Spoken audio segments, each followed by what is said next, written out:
d'abord, on a Dr. Luz Maria de Regil.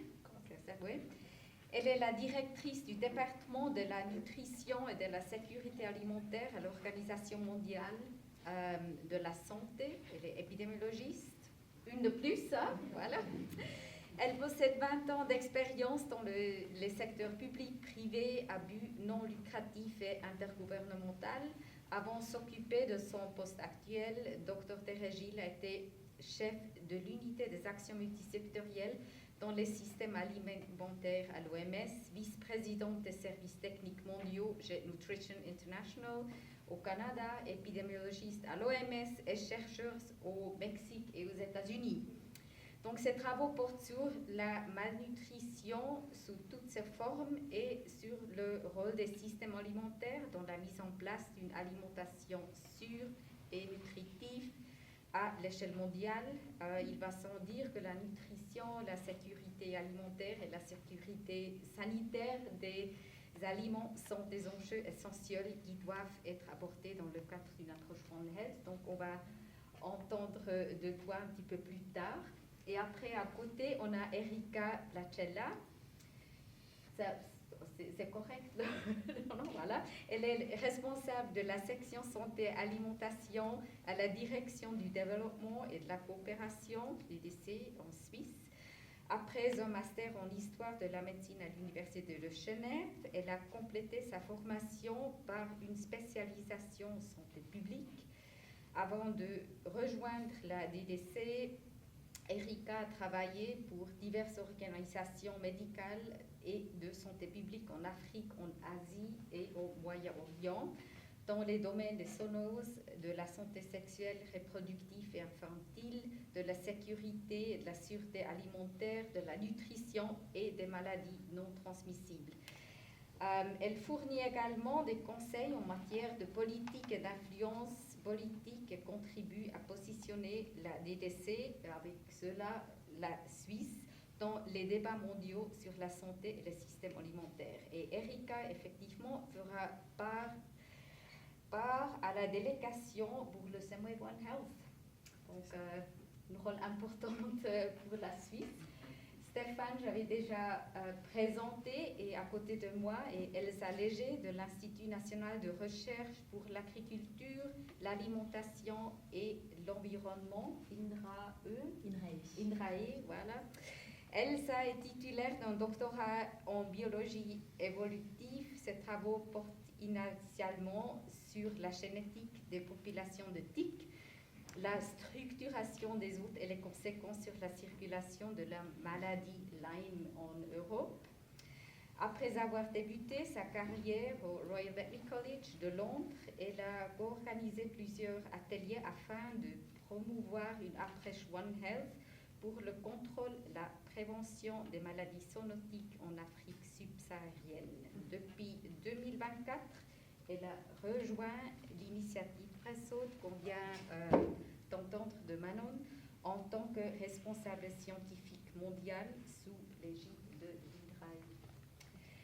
Voilà, je vous souhaite tous la bienvenue. Donc jusqu'à présent, on a beaucoup entendu, on a beaucoup parlé des maladies infectieuses, l'émergence des maladies, mais on a seulement un petit peu passé du temps sur les maladies non infectieuses. Donc là, j'aimerais bien savoir de toi, Luz, quelle est l'importance ou quels sont les aspects One Health quand on parle des maladies non infectieuses, donc quand on parle des systèmes alimentaires. Well, I will speak in English because my French is not good yet, but I have improved importantly after this meeting. So I think that why we are working on food systems with a One Health perspective is because the food systems are not delivering healthy, safe, and sustainable diets for anyone. If we think about the main causes of disease in humans is non-communicable diseases. If we think about the main cause of environmental degradation is the food system. If we think about, we already saw about a big part of zoonotic diseases about this interface human environment and animals. is really around the food system. In order for us to eat, we try to find cheap food, whatever food. Sometimes we sell it wherever we can, and it's a main part of the cultural aspect in our lives. So when we are approaching, in the way that we are approaching One Health, from the one side, it's about food safety. How we ensure that our food is safe. We have the right procedures and regulations, detection mechanisms to ensure that the food that we buy, particularly from animal sources, will not pass disease to us. That's on the one side. On the other side, what we are seeing in food safety is that contaminants are increasing. And and in some cases as a result of climate change. It's a big factor. And then we have another big piece that is coming now, which is ultra-processed foods. Most of you have heard about it. It's about producing cheap food from cheap sources of food that is driving a lot of non-communicable diseases, but also is created a lot of environmental impacts from plastics, from the use of land that in turn increases zoonotic diseases and so for multiple perspectives. So the way that we are approaching within WHO is that we address the One Health from infectious diseases and non-infectious diseases. And the latter, just open a parenthesis here to say that the One Health initiative actually in WHO was born from the food safety side. And it has been driven importantly from the veterinarians who have been witnessing that part. But only until it came with an amplifier, which is the food system, it actually became much more relevant. And it's growing on its own, which is fantastic, and now is bringing the NCD part, which it was a missing element in all these conversations. Voilà, merci beaucoup. Je pense que c'est très clair qu'il est important de comprendre le système et puis de regarder tout le système et puis pas se baser sur un seul problème. Erika, est-ce que tu as quelque chose à ajouter là-dessus? Je pense que c'est important de rappeler la question de l'approche systémique. Ça peut paraître un petit peu compliqué et parfois pas très facile à communiquer du point de vue donateur. Quand on dit qu'on travaille sur les systèmes de santé, systèmes alimentaires, en général, voilà, du côté scientifique, du côté des gouvernements en face, des professionnels, c'est très apprécié d'avoir cette approche systémique, mais au niveau de la coopération internationale, ce sont encore des concepts qui sont difficiles à faire passer. Je pense que le mieux, si on impacte tout ça, c'est de faire un petit peu comme ce qu'on essaye de faire à la coopération suisse, c'est-à-dire de dire que finalement, les facteurs de risque, on sait quels sont les facteurs de risque. Et pour avoir une approche efficace et efficiente, on ne peut pas agir simplement sur une maladie ou sur une catégorie de maladies. On doit identifier des risques qui sont communs et aller travailler sur ces causes profondes. Tu as mentionné les causes profondes et je pense que même du point de vue donateur, d'identifier des causes profondes communes et de travailler sur ces causes profondes au lieu de travailler sur les conséquences, je pense que c'est très cost-effectif.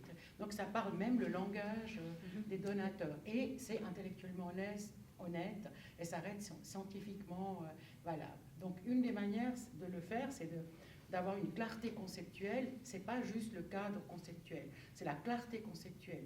Une fois qu'on explique quels sont les facteurs de risque, c'est dans les systèmes alimentaires, ça c'est clair. Quelles sont les conséquences et quels sont les phénomènes qui amplifient, on fait une vraie théorie du changement, des causes liées aux conséquences. On voit très bien où doit aller le flux des financements.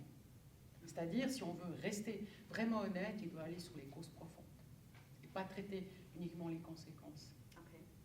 Et comment on peut passer ce message voilà, aux gens qui font le design des projets afin pour leur faire comprendre l'importance Après, c'est à nous de traduire tout ça. Pour avoir des financements, il faut convaincre les parlementaires. Je vous ai donné un exemple. Je suis allée en Égypte avec ma collègue qui est assise ici. Et en retour d'Égypte, dans l'avion, donc c'était un avion, c'était une compagnie UK. Il y a eu le fameux spray qui vient des règlements sanitaires internationaux. Vous imaginez, donc il y a eu ce spread, hein, d'accord, donc compliant avec les IHR. Si ça avait été un avion américain actuellement, ou un avion qui quitte les États-Unis ou qui quitte l'Égypte pour venir ici en Suisse, probablement, puisque l'OMS sort des IHR et n'est plus compliant, il n'y aurait pas eu l'avion qui aurait... L'avion n'aurait pas été les États-Unis. Oui, c'est un lapsus révélateur, c'est ça. Je ne sais pas s'il est révélateur. J'extrapole, hein, mais c'est un peu ça. Donc, l'hôtesse a dit, en lien avec le règlement sanitaire international, nous vous rappelons que nous allons sprayer la cabine pour éviter virus, etc., tout ce que tu as expliqué. Donc c'est ça. Et quand on explique ça à un parlementaire, et qu'on leur dit, en fait, cet avion, il va venir en Suisse, et puis l'OMS, les États-Unis font plus partie de l'OMS, donc ça veut dire qu'ils sortent de tous ces instruments globaux de sécurité sanitaire, de sécurité tout court. Très bien, merci beaucoup. Donc maintenant, j'aimerais bien passer à la mise en œuvre de One Health et aussi de voir quels sont les défis principaux. Et puis là, j'aimerais bien passer la parole à Elsa. Donc, où vois-tu les défis les plus principaux et quelles sont les solutions et est-ce qu'il y a de bons exemples qui sortent de Threshold? Merci Barbara. Alors c'est vrai que les exemples ont déjà été un peu discutés. Les défis sont nombreux, on pourrait y passer beaucoup de temps. De ce que moi, dans mon expérience et de ce qu'on observe aujourd'hui avec Présode et même en dehors de Présode, c'est d'abord ce problème de fragmentation institutionnelle et sectorielle. Clairement, hein, les enjeux sont complexes, ça fait appel à de nombreuses disciplines, à de nombreuses bancs politiques différents, donc, et donc ce manque parfois de gouvernance intégrée peut être problématique. Et même quand on a une vraie institutionnalisation en fait de l'approche One Health, du One Health, ça ne signifie pas forcément une mise en œuvre concrète et une opérationnalisation de ce One Health. Il y a de nombreux pays où il y a des structures qui existent, des plateformes qui existent. Hein. On parlait tout à l'heure de l'exemple suisse notamment, en France aussi. Sauf que l'existence de ces structures ou de ces plateformes ne garantit pas forcément une mise en œuvre du One Health. Donc une solution qui a été mentionnée et qu'on peut encore renforcer, c'est vraiment promouvoir cette approche une seule sensée, cette approche One Health intégrée, donc cette multisectorialité, cette transdisciplinarité, et renforcer cette gouvernance intersectorielle. Et donc cette opérationnalisation, cette institutionnalisation du One Health, et notamment pour ça, c'est essayer d'intégrer, d'adapter en fait les stratégies, d'intégrer les priorités nationales dans une vraie stratégie dans les politiques publiques directement. Donc par exemple, on peut prendre ce qu'a présenté Manon. L'exemple du PEPR, Présode, c'est vraiment la stratégie nationale d'accélération française, France 2030, a totalement intégré cette approche One Health dans une vraie stratégie nationale. Donc, essayer d'intégrer les approches. On a mentionné le financement, je pense qu'on y reviendra plus tard, donc je ne vais pas m'attarder sur cette partie-là, mais typiquement, la mise en œuvre du One Health nécessite un financement, et pas seulement un financement ponctuel, mais un financement durable. Donc, on parlait du retrait des États-Unis, des organisations internationales, mais aussi des financements internationaux, de l'aide au développement. C'est de vraiment s'assurer de cette durabilité des financements, c'est quelque chose d'absolument indispensable. Alors là, j'ai une question de suivi. Donc voilà, donc c'est bien évident, il faut comprendre le système, et il faut bien le comprendre afin de vraiment voir comment on peut monter un projet, comment on peut, pas seulement un projet, comment on peut changer, améliorer quelque chose. Mais afin de comprendre un système, il faut une phase, disons, diagnostique assez profonde pour bien le comprendre. Est-ce qu'on fait ça? Et qui fait ça? On a besoin des acteurs de terrain, déjà, de toutes les parties prenantes sur le terrain, et après, en fait, de s'assurer de cette communication, des observations de terrain qui vont justement, on en parlait tout à l'heure, aux parlementaires, aux politiques publiques. L'importance de ce dialogue science, État, société. On doit s'adresser aux parlementaires, on doit s'adresser aux politiques, on doit aussi s'adresser à la société, en fait, la société civile, à toutes les parties prenantes qui pourront permettre cette mise en œuvre du One Health. Et puis aussi dans la montée des initiatives, donc c'est aussi l'aspect participatif, vraiment de s'assurer, on parle de participation, c'est ce qu'on disait dans la co-construction, de s'assurer en fait que les priorités locales, les priorités des communautés sont intégrées en fait dans les politiques nationales. Et donc d'être sûr que ces politiques nationales prendront en compte en fait quels sont les besoins locaux. Il faut, je pense, s'éloigner de cette approche top-down où on va en fait venir décider de ce qui doit être mis en œuvre à tel ou tel endroit et de s'assurer en fait qu'on a une vraie compréhension du système local, régional, national et puis après international. Mais on parlait de l'exemple des vaccins, la vaccination contre la rage ou d'autres interventions One Health. Je pense que pour s'assurer de l'acceptabilité de ces interventions, qu'elles puissent être mises en œuvre par les personnes qui les mettront en œuvre, il faut clairement qu'on ait une acceptabilité par les personnes visées et donc travailler, que ce soit sur les approches culturelles, les marchés de volailles, les marchés d'animaux vivants. La fermeture, c'est pas une action durable et l'acceptabilité, je pense, est plutôt faible par les personnes concernées. Donc l'acceptabilité en fait des interventions est primordiale et pour ça, je pense que la co-construction, cette approche bottom-up est indispensable. Voilà, donc ça nous emporte effectivement One Health dans la coopération au développement. Et pourquoi One Health, il est souvent effectivement, et One Health souvent au cœur des projets. Et là, j'aimerais bien demander à Erika, et puis comment ça se passe. Alors, la première chose qu'il faut dire, c'est que One Health, ce n'est pas un thème. D'accord? Parce que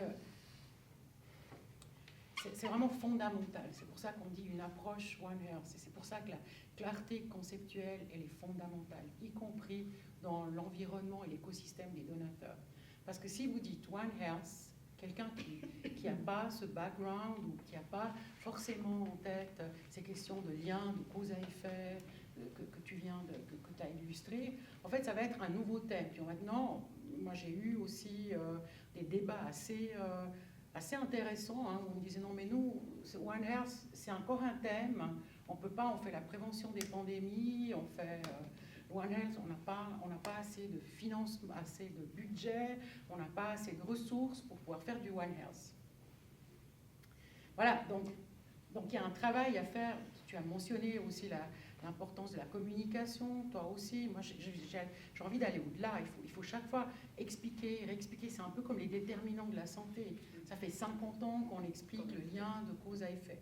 Donc, la case, j'ai préparé quelques slides pour vous expliquer un peu ce qu'on fait, mais je vais aller très vite, juste pour vous expliquer quels sont les ingrédients au fait qui permettent d'inscrire l'approche One Health au sein de la coopération internationale.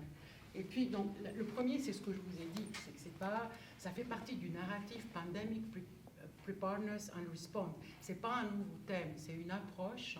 Et pour nous, ça a été l'occasion, le Covid a été une occasion de montrer ces liens de cause à effet. Parce que c'est devenu tangible pour tout le monde. Tout le monde s'est improvisé épidémiologiste, n'est-ce pas? Il y a eu beaucoup de Monday morning épidémiologistes, comme on les appelait. Mais ça nous a permis de ranger les thèmes. Moi, j'ai eu la sensation, depuis des années, de pouvoir ranger les choses, en fait. La cause, l'effet, Enfin, pour une fois, je dois en parler en termes positifs, parce qu'en termes de clarté conceptuelle, je pense que c'était un grand moment. Moi, j'ai étudié, c'est vrai, l'histoire de la médecine. On a eu beaucoup, c'est dans l'histoire des moments où on a clarifié les choses, ça a amené des changements sociétaux, des changements de perception sur les épidémies. Ça a été un grand moment, vraiment un catalyseur qui a permis de comprendre de quoi on parle. Et puis après, au fait, nous, la coopération suisse, elle est impliquée dans tous les secteurs de coopération qui font le One Health. Donc, c'est l'orchestration de tous ces thèmes et ces instruments qui produit du One Health. Ce n'est pas un thème à part. Il faut juste le savoir. On fait du One Health sans savoir qu'on fait du One Health. Et ce qui permet de s'en rendre compte, c'est la clarté conceptuelle et de savoir pouvoir expliquer ce que c'est le One Health. Ensuite, c'est vrai que la coopération internationale de la Suisse n'est pas la seule à contribuer à ces secteurs qui font le One Health. On a aussi la coopération économique qui s'appelle le SECO chez nous, mais aussi d'autres départements comme l'Office fédéral de la santé publique qui n'est pas là. On a nos collègues de l'Office fédéral vétérinaire, nos deux collègues. Nous, on est là. Alors c'est moi qui... Donc vous êtes là, je ne vous connaissais pas. Vous êtes du bac interne alors, pas international. Donc vous voyez, on a ce qu'on appelle en Suisse l'approche VOGA. Ça veut dire qu'on a des interfaces de nos offices sectoriels qui s'occupent de dynamique internationale. Moi, je ne sais pas ce que simplement, on n'a pas... On est 400 personnes à l'EFSP, mais c'est Madame Manhel qui est là. Et puis on a derrière l'OSAG, l'Office vétérinaire, et puis l'OFAG n'est pas là, mais l'Office fédéral de l'agriculture s'occupe aussi de toutes les questions de système alimentaire et aussi un office qui est aussi très impliqué. Voilà. Et ensuite, on a aussi eu la prise de conscience pour la DDC a été, et pour la Suisse a été un postulat qui a été mis sur la table par un parlementaire, Fischer, qui a demandé à la Suisse ce qu'elle faisait pour prévenir les prochaines pandémies d'origine zoonotique. Et c'est dans ce rapport que nous avons élaboré conjointement que la Suisse a montré en quoi elle faisait du One Health, en utilisant l'approche VOGA avec et pas seulement la coopération internationale, c'est vraiment un effort d'orchestration collective qui produit du One Health, en essayant de défragmenter. Ça ne veut pas dire qu'on y est arrivé, mais du moins, on a pu documenter ce qu'on fait. Puis, comment est-ce que je... Voilà. En Suisse, pourquoi c'est important pour la Suisse? C'est parce qu'on est signataire, et je dis la Suisse, hein, donc pas la DDC et pas le DFAE, ça va au-delà, parce que c'est vraiment cette approche VOGA. Donc on est signataire de plusieurs instruments autour de One Health, parfois avec des contributions financières, que ce soit la CITES, la CDB, le Codex Alimentarius, le Sendai Framework pour tout ce qui est disaster reduction. Après, on est impliqué dans tout le cadre régulateur qui, depuis le Covid, a été revitalisé, comme vous avez mentionné l'accord pandémique, mais finalement aussi le quadripartite, etc. Et puis parce qu'on travaille vraiment sur tous les thèmes qui permettent d'agir sur les causes profondes. Donc, comme je vous disais, c'est les systèmes alimentaires, mais c'est aussi les questions de migration, enfin tout ce qui fait on peut travailler sur les différents thèmes. Et puis la recherche, on supporte aussi le CGIAR, l'ILRI, on a plusieurs projets de recherche. Maintenant, si vous voulez, je m'arrête là, c'est déjà assez long parce qu'il y a quand même quelques apprentissages sur les opportunités et puis les difficultés qu'on a, mais... Bon, je pense que ça vaut la peine. Hein. Donc comme coopération, la Suisse, donc c'est clair qu'on a beaucoup d'expérience dans le One Health au niveau national, par exemple dans tout ce qui est recherche, dans tout ce qui est... on avait aussi un organe, un sous-organe, un des premiers sous-organes qui a été créé. Donc on a l'impression, enfin on sait qu'on a une certaine valeur ajoutée, une certaine expérience, puisqu'on aimerait faire de manière tout à fait modeste et sans arrogance, essayer de pouvoir transférer dans certains contextes et certains pays, quand ils le demandent, hein, c'est pas top-down, c'est quand on match la demande avec une contextualisation de l'expérience de la Suisse. Après, on a le focus sur les déterminants de la santé, comme je vous disais, avec tous ces thèmes qui sont représentés. On a toujours une approche holistique et multisectorielle. On travaille à la fois sur le cadre régulateur au niveau international dans les pays, mais aussi avec des projets qui viennent nourrir ces questions de policy au niveau national, régional, continental et puis aussi global. Donc, puis on combine différents instruments. Moi, je représente la coopération, si vous voulez, globale, normative. Mais j'ai ma collègue qui est là, qui travaille sur la Corne de l'Afrique avec un autre instrument. Donc on essaye un peu de travailler avec différents instruments pour créer ce fameux effet levier. Les projets produisent des évidences et on essaye de nourrir nos débats internationaux et les normes en tant que Suisse, comme État membre de l'OMS, d'autres gremiums, avec des évidences qui viennent des projets, qui sont scientifiquement, des données qui sont probantes. Ça reste quand même toujours difficile d'expliquer, il y a toujours un manque de clarté conceptuelle, on va quand même toujours expliquer, on le voit ce soir, on doit expliquer de quoi on parle, le fait que ce n'est pas un thème, donc ça continue aussi chez nous, on doit l'expliquer sans arrêt. On reste quand même très dans des silos, hein. On a fait un premier pas chez nous dans la coopération suisse, dans le sens où on a mergé health and food.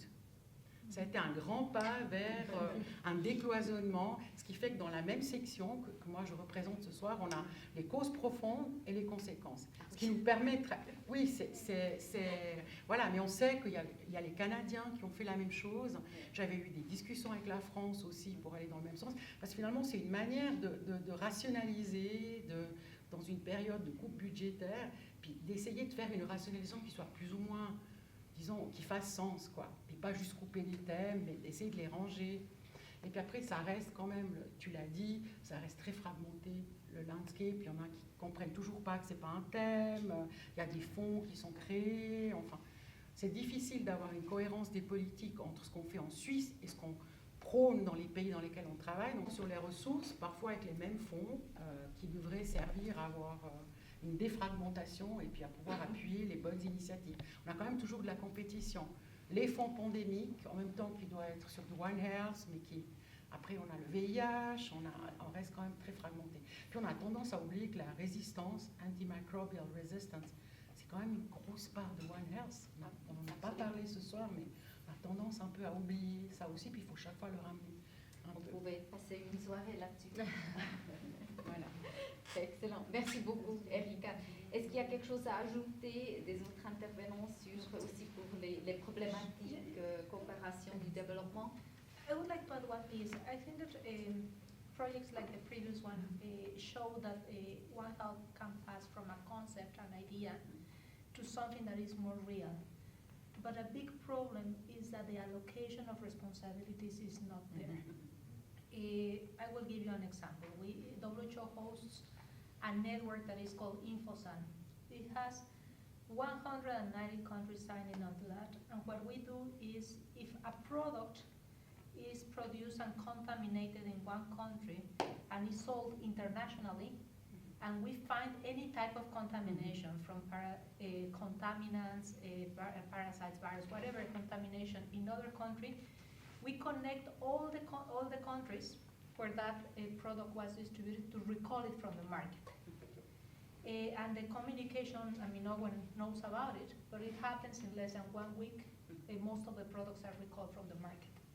In order to make it work, first we have to reduce the layers in WHO. We communicate from when we receive it, and we copy everyone. Everyone is informed, but we need to connect directly with the food safety authorities. That in itself is a challenge, and we have managed to achieve that in a respectful and efficient way. The second part, in order to make it efficient, we need to have in that network not only the countries, but we need to have for most of the countries we have veterinary services, environmental health, trade, and agriculture. All of those organisms need to be copied, and one of them need to be responsible. So every year we check who is the primary focal point, and of course government changes, a person changes, etc. And then how we conduct simulations to make sure that they connect with each other. Only with that, we are more or less sure to understand who has the responsibility. And that One Health will not advance unless there is clarity on responsibilities on how to address it. Because sometimes the response can be very slow if no one knows what to do. And that was a relatively simple case. Of course, and most of the cases are not, I would say, not too dramatic. The problem is that we cannot afford in the future being slow. We know what it happens. Merci beaucoup. Je pense que ça me permet de effectivement faire le lien, quel est le rôle des organisations internationales dans ce contexte. Et puis j'aimerais bien passer cette question à toi, Stéphane. Parce que toi, tu as travaillé voilà, pour la FAO, BOA, OMS. Mais d'abord, je voudrais juste dire combien je suis d'accord avec ce que vous venez de dire. En fait, c'est même... problème, moi je te tutoie, tu me vois. Ouais, c'est vrai. Faut qu'on...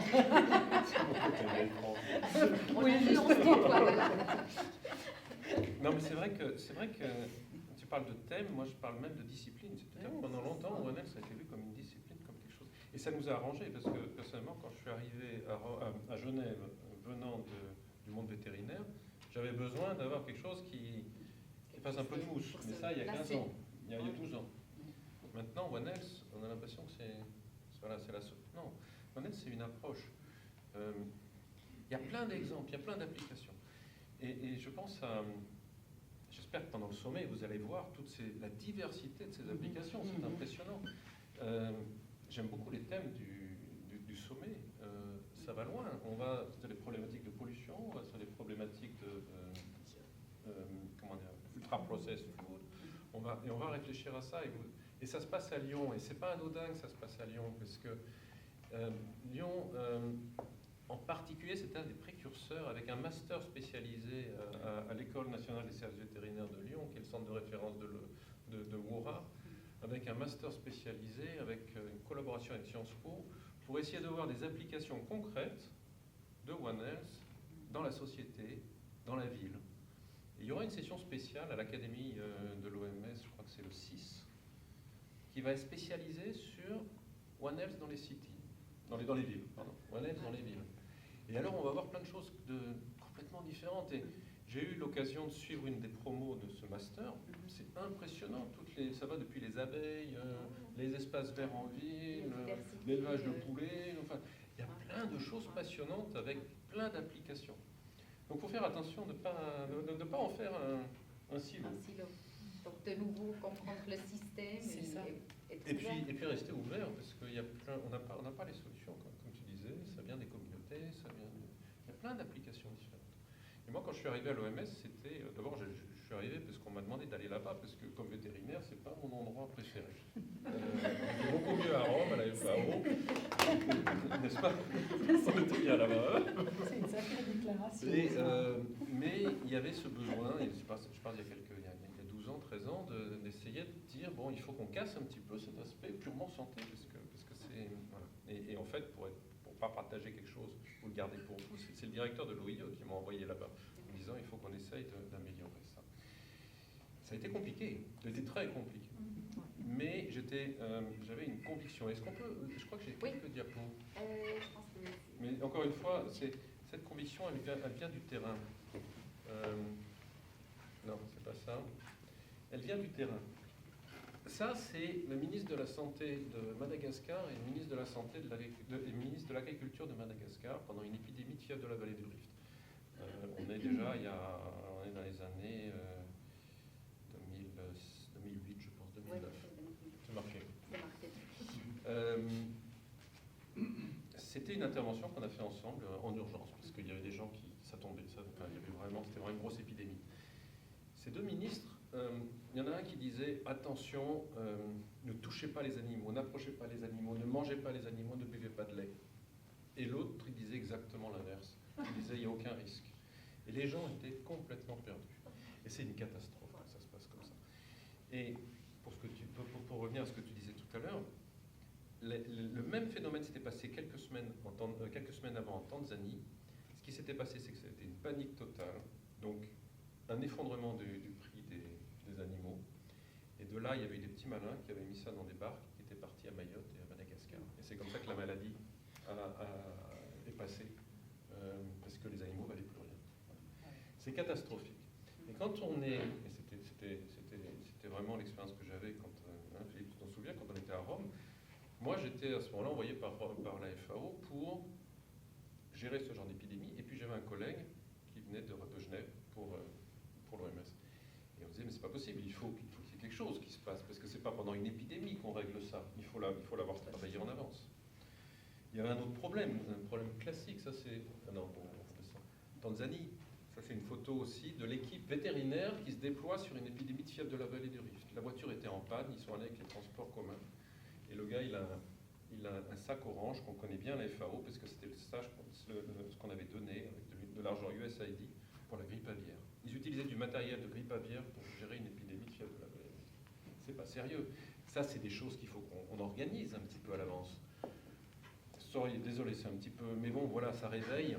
Ça, c'est Madagascar à nouveau, cette table dans l'abattoir. Et voilà, encore une fois, cette table, qu'est-ce qu'elle fait là? On vient de couper la carotide de la bestiole. Elle se précipite avec sa boîte de conserve pour récupérer le sang, pour faire du boudin. Et je vous ai épargné la vidéo, parce que sinon vous auriez vu le jet qu'elle a pris dans la figure.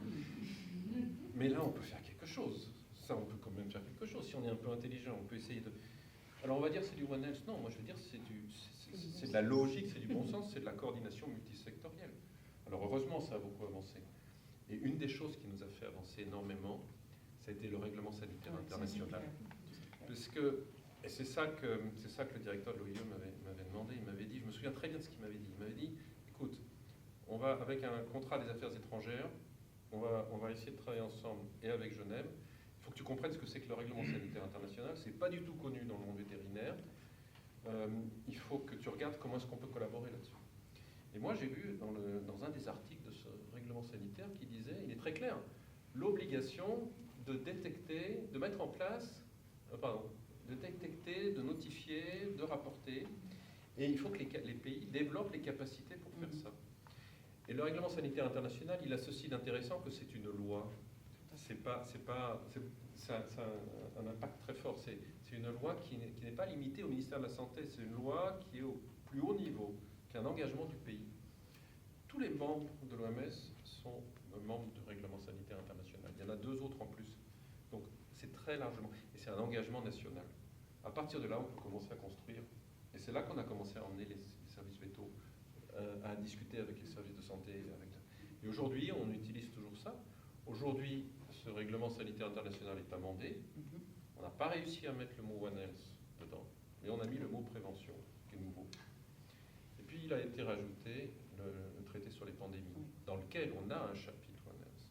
Donc, on essaie de mettre en place toute la structure légale qui nous permet de construire sur ces objectifs-là. Alors, c'est ça, en fait, l'impact des organisations internationales à notre niveau. Essayer de mettre en place l'espace qui permet de construire cette collaboration. Et puis, et dans tous les domaines. Qui bénéficie les éleveurs et toutes les personnes concernées. Alors après, ça descend. Voilà. L'élevage en général. Ouais, voilà. Donc pour moi, en tout cas, c'est notre expérience, c'est ça qu'on continue à faire. Donc moi, on regarde les capacités qu'ils ont, et puis on continue à faire intervenir les différents intervenants. C'est très institutionnel, c'est souvent très haut niveau, mais après, il y a les relais. Ça nous permet de descendre, voilà, il faut qu'on travaille comme ça. La nécessité de ce cadre réglementaire, de ces normes, elle est indispensable en fait. On parlait tout à l'heure de la mise en œuvre du modèle, c'est nécessaire, c'est indispensable. Et c'est vrai qu'on se dit, si ça ne vient pas des organisations internationales, d'où ça peut venir. Donc, oui, c'est pas elles qui vont régler ça non plus. Hein. Non, mais c'est un début, ça a le mérite d'exister. C'est comme le One Health Joint Plan of Action. Ça permet au moins d'avoir cette feuille de route sur qu'est-ce qu'il faut renforcer, qu'est-ce qu'il faut développer. Toutes ces notions justement d'approche intégrée, renforcement des capacités, surveillance. On parlait tout à l'heure de pays champions justement. C'est quelque chose, ça, sur l'étude Présode dont a parlé Manon et ce policy brief qui va être publié, sur la nécessité de ces pays champions et de transfert en fait justement de capacités, de pouvoir prendre exemple sur ce qui est fait et comment aider à le mettre en place dans d'autres pays, c'est indispensable. Et c'est vrai que c'est ces 2 choses en fait qui peuvent aider. Et je pense que les normes, le cadre réglementaire est indispensable. Très bien, merci. Donc j'ai encore 2 petites questions que j'aimerais bien poser. Et puis une, c'est pour Erika. Toi, tu es une fervente défenseuse des politiques fondées sur des données factuelles, donc evidence-based. Dans les discussions One Health, où est-ce qu'il y a des défis Alors, qu'est-ce qu'on peut faire? Qu'est-ce qu'il faut améliorer? Où est-ce qu'on est bien situé pour le moment? Alors, moi, je pense qu'on fait de la communication politique, comme je le disais avant, fondée sur des évidences scientifiques. Et je pense que c'est possible. Ce n'est pas nécessaire d'inventer des narratifs alambiqués. On peut avoir une communication politique en mettant en avant des éléments politiques qui sont data-driven et evidence-based. Je suis convaincue que c'est possible. On a assez de données? Alors, le défi, déjà avant, avec le One Health, c'était de combiner et d'intégrer toutes ces données qui venaient de ces 3 horizons. Je veux dire, santé animale, santé de l'environnement et santé humaine. Déjà, on avait un défi. Mais le défi supplémentaire, vous avez posé la question du SAID, elle est fondamentale. USAID gérait le plus grand système de datasets au niveau des pays. Du jour au lendemain, en Tanzanie, USAID est parti avec toutes les données VIH. Ça veut dire que du jour au lendemain, vous ne savez pas qui est sous ARV. Vous ne savez pas qui doit pouvoir bénéficier d'un pre-exposure, post-exposure, etc.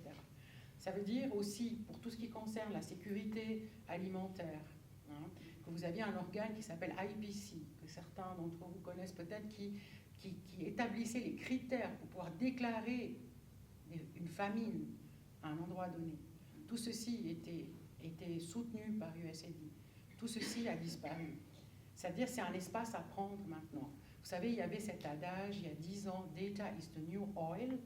C'était un scientifique de Grande-Bretagne qui voulait signaler le fait que les données, elles sont brutes, puis elles doivent être raffinées, un peu comme... Moi, je pense que maintenant, ce terme, il prend son ampleur dans le sens que « data is gold ». Parce que maintenant, alors qu'on parle beaucoup de AI, moi, je pense qu'on a un problème avant AI. On a un problème de collapse des systèmes de données dans les pays. Ça veut dire que cet espace, maintenant, il est à prendre. Et je vous laisse deviner par qui cet espace va être pris. Dans tout ce qui concerne, par exemple, tout ce qui est food. On peut en parler après, mais il y a plein de datasets qui vont être construits.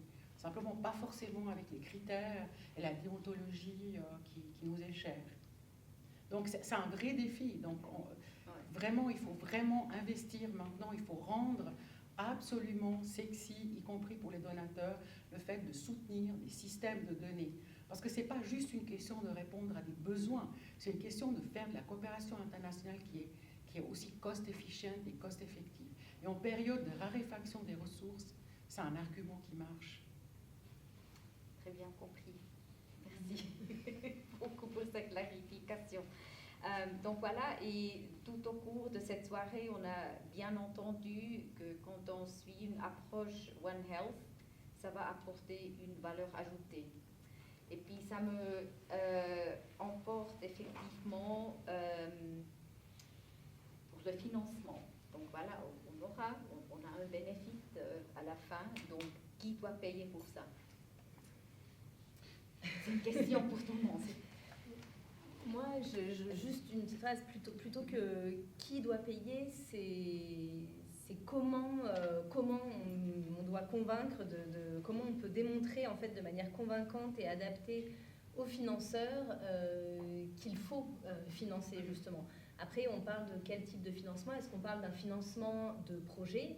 Est-ce qu'on parle de financement d'initiatives internationales? Est-ce qu'on parle ou même nationaux? Enfin, voilà, c'est cette question-là, et pour moi la question essentielle, parce que tout le monde se renvoie la balle finalement sur l'agriculture, la santé, les services vétérinaires, enfin un peu de tout. Bon, on a parlé tout à l'heure du fonds des pandémies qui a le mérite justement d'avoir cette approche un peu plus intégrée, mais c'est vrai que démontrer cette valeur ajoutée, démontrer vraiment l'impact des projets, c'est ce qui permettra aussi d'attirer les financeurs. La question de l'impact est essentielle. Alors nous, dans le cadre de Présode, on est sur de la prévention très en amont, de la prévention à la source. Donc en fait, nous, c'est le paradoxe de la prévention, c'est démontrer quelque chose qui n'arrive pas en fait. Quand rien ne se passe, c'est que la prévention est efficace. C'est très difficile de montrer. Donc en fait, il faut aussi élargir le champ d'action, parler justement des causes vraiment originelles. Donc on va parler changement climatique, déforestation, la biodiversité. C'est tout en fait ces co-bénéfices associés à la prévention et aux approches One Health qui doivent être mises en avant. On peut dire c'est pas vraiment, il faut pas élever les dépenses ou les budgets et tout ça, mais il faut les diriger ailleurs. Mieux les utiliser. Voilà, ou les utiliser différemment. Est-ce qu'il y a quelque chose à... Oui. I wanted to say that from the experiences in different countries, particularly, for example, in surveillance, there is always an additional investment at the beginning. So the efficiencies never come at the beginning. And that is something that we have to be very clear, because we tend to think that we are going to do more with less, and it's difficult. We have to get there, no question about it, but at the beginning there is some investment that needs to be done. For example, to create systems that communicate between veterinary services, agriculture, and health. we need to create not only the culture of communication, but the systems that allow the communication in a rapid way, and the processes that say, I don't know, every month we are going to meet, share our systems, and see how is it going. There are good examples, but they have gone through the investment originally. For example, the salmonella detection in European community is one of the examples. When I was at recently, one of my last visits to the US, to the centers of CDC, the Centers for Disease Prevention, they were actually working on communicating better veterinary services with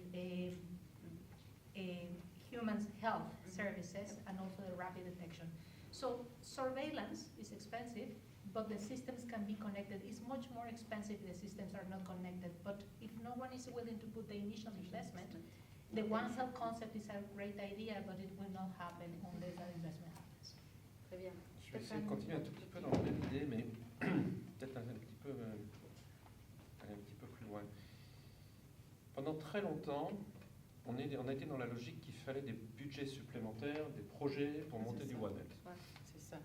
Maintenant, vous avez compris que mon unité travaille sur la revue des capacités dans les pays. On a des plateformes One Health partout, au niveau central. On a des task force, on a des interministériels, etc. Le problème, c'est que ça ne descend pas. Voilà, ça ne ruisselle pas. Mais tous les pays ont des task force One Health. Parce que USAID, c'était les indicateurs, parce que on a tous payé ça. Ça a duré, ça fait 20 ans, ça fait 15 ans, ça fait 20 ans. Aujourd'hui, on n'a plus les moyens de faire ça, et puis on s'aperçoit que c'est pas le moyen, c'est pas le bon. Aujourd'hui, le fonds pandémie, c'était leur board aujourd'hui, on est content, ils rajoutent encore 500 millions, c'est formidable. Mais c'est des projets de 3 ans. Donc encore une fois, on est en train de réfléchir à la durabilité d'un projet qui arrive, mené par une banque, et puis après ça disparaît. Ça, on connaît ça par cœur. Enfin, désolé, les cheveux blancs, donc j'ai vu ça. Voilà. Donc, il faut peut-être pour nous, on essaie de réfléchir un petit peu autrement. Et quand on réfléchit, on discute avec, quand on évalue, on aide les pays à évaluer leur capacité, puis on va un peu plus loin, on va jusqu'à essayer de faire un mapping des ressources, y compris qu'est-ce qui est disponible au niveau d'un pays pour les grandes fonctions qu'on attend. On s'aperçoit qu'il y a énormément de duplications, énormément de choses qui pourraient être rationalisées, qui pourraient être mises en synergie.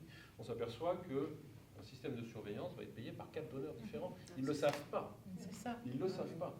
Mais quand on prend le temps de vraiment aider à revoir tout ce mapping, on se dit, mais est-ce qu'on ne peut pas essayer de proposer aux donateurs d'aller sur les gaps, voilà.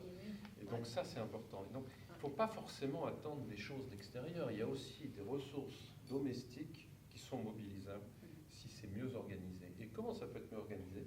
Eh bien, en cassant les silos. Donc ça, c'est l'approche One Health. Voilà, j'essaye de... Très bien. Voilà, on a beaucoup discuté ici, mais j'aimerais quand même ouvrir cette ronde de discussion au public. Et puis, je vois, il y a déjà des questions. Voilà, j'aimerais bien commencer. Alors, Angéline, je passe la parole. Non, par rapport aux données, est-ce que justement c'est le rôle des pays de collecter ces données? Est-ce que c'est pas plutôt le rôle des organisations internationales comme l'OMS, la FAO Ça, c'est une question provocatrice.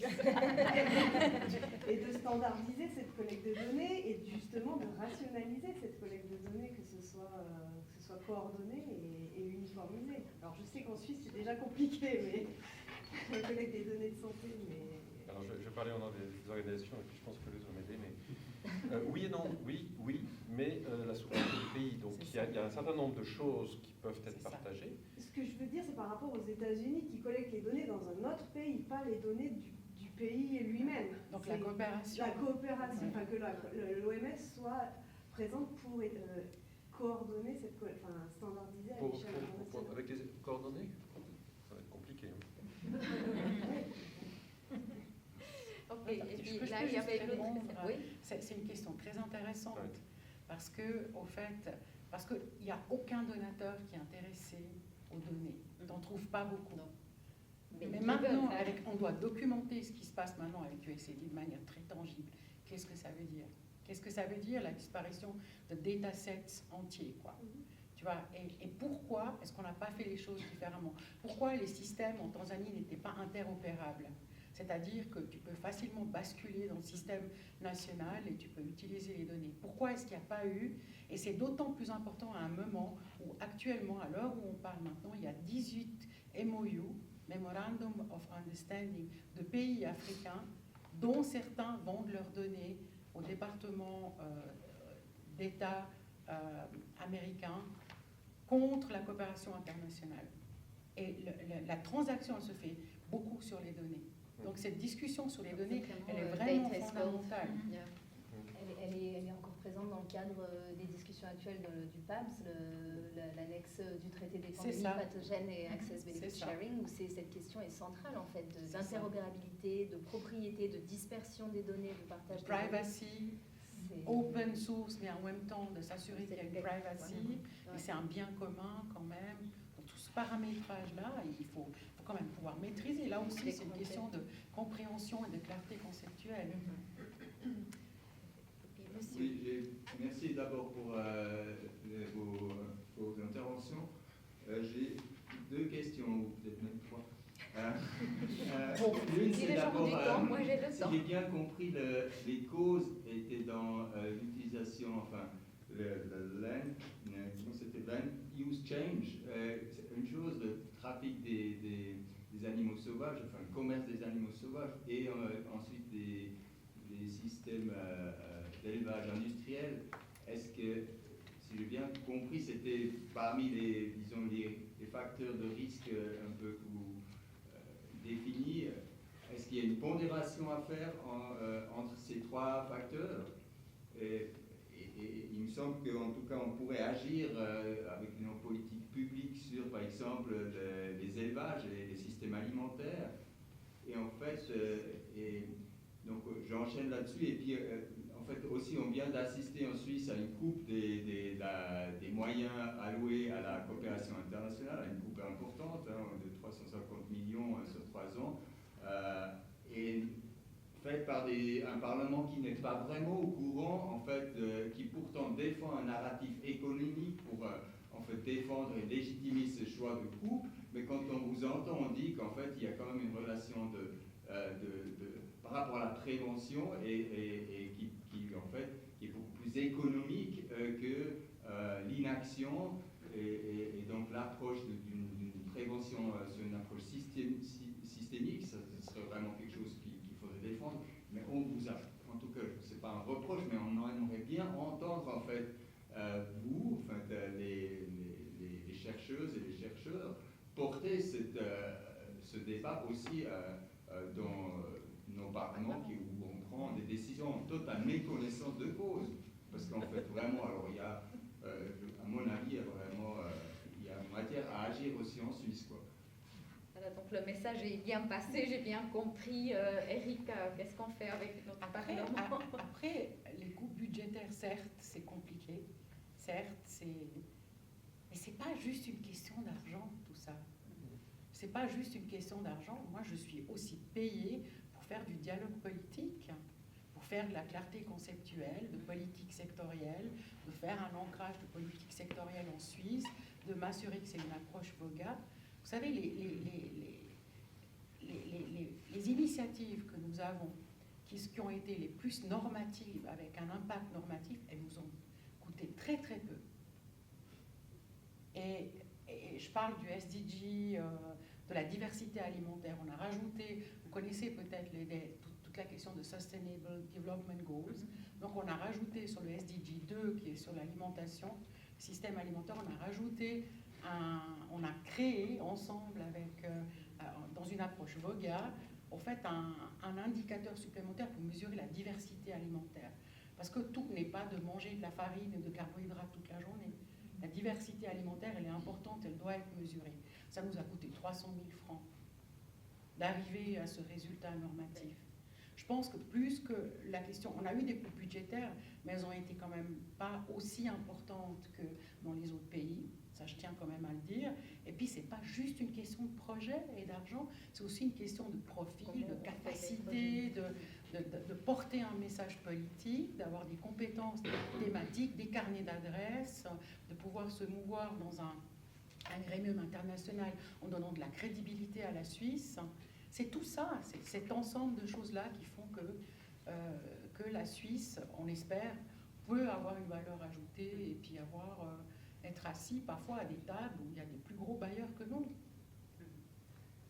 Mais quand même, au dialogue politique, il se passe ce dialogue. Donc, il y a des messages du DDC qui passent dans le Parlement, ces chemins sont on a un postulat donc, sur la table. On a eu quand même ce postulat qui nous a quand même beaucoup, je dois dire, beaucoup aidé dans la stratégie de coopération actuelle, parce que ça nous a aidé à prioriser la santé et les déterminants de la santé.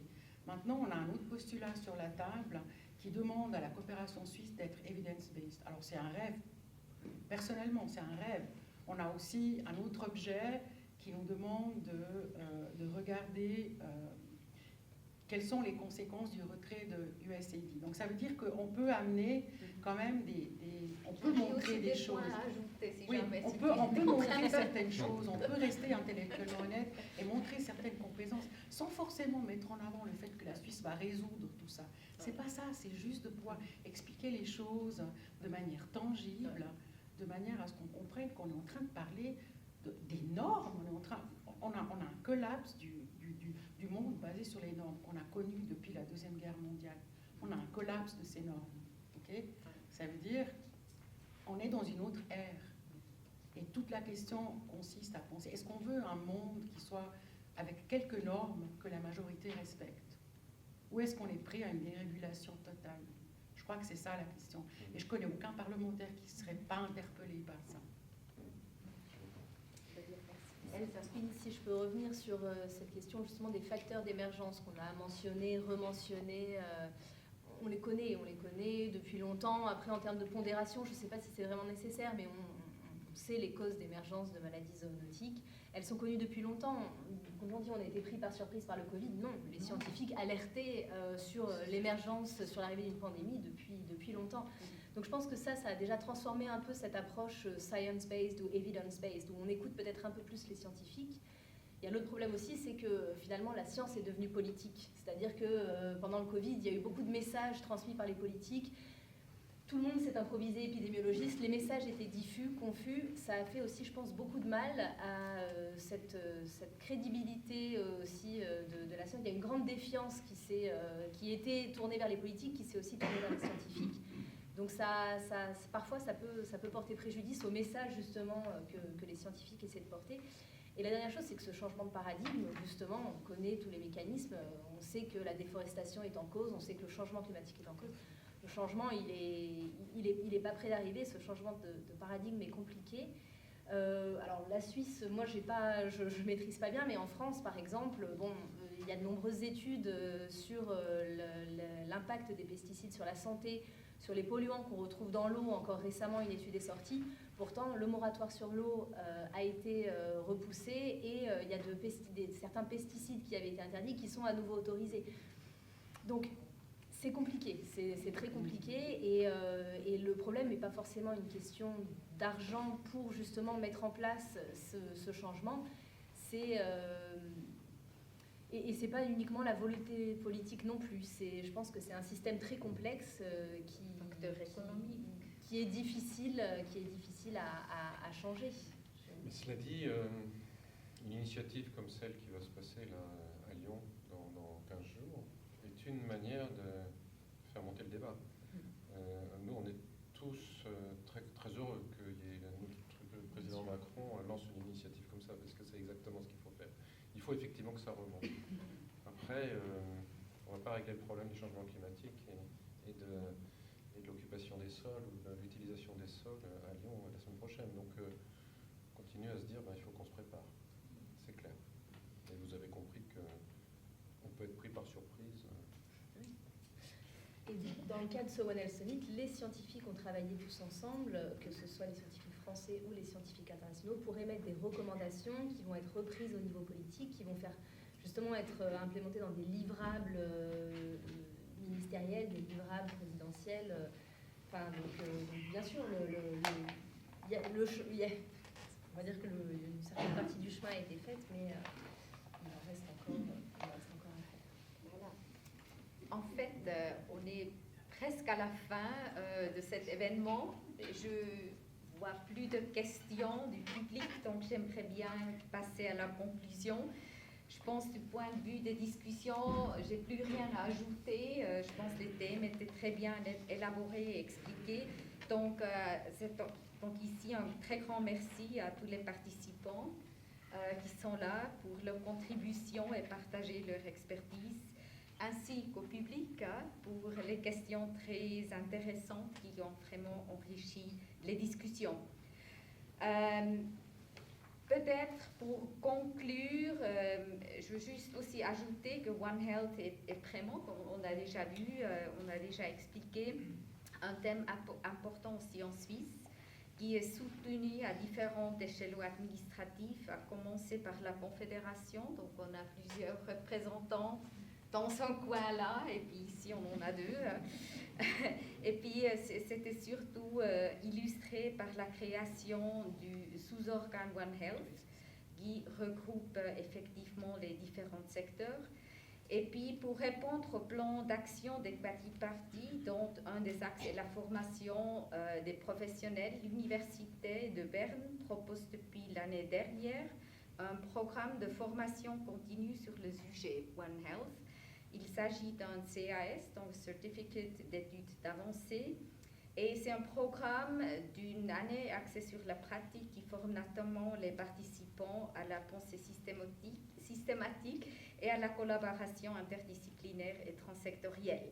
Donc voilà, pour tout le monde qui est dans la salle, si vous êtes intéressé d'apprendre plus sur One Health et comment on peut vraiment changer des choses, le CAS est une excellente opportunité pour vous. Et une petite, pour ajouter quelque chose, aussi au cadre de ce CAS, il y a ce jeudi un événement à Berne, c'est sur place à l'université et en ligne, et puis c'est effectivement aussi une session qui est également labellisée dans le cadre du One Health Festival, comme cet événement de cette soirée-là. Donc on fait bien le cercle au commencement. Et si vous avez des questions sur ce CAS, la directrice des études est dans la salle, là, tout en bas. Voilà, c'était la publicité pour l'Université de Berne.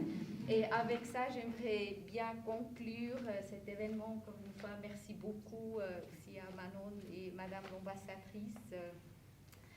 Et puis pour toute l'organisation à l'ambassade de France en Suisse et au Liechtenstein. C'était un grand plaisir d'être là et je vous souhaite toutes et tous une bonne rentrée et bonne fin de soirée. Merci beaucoup.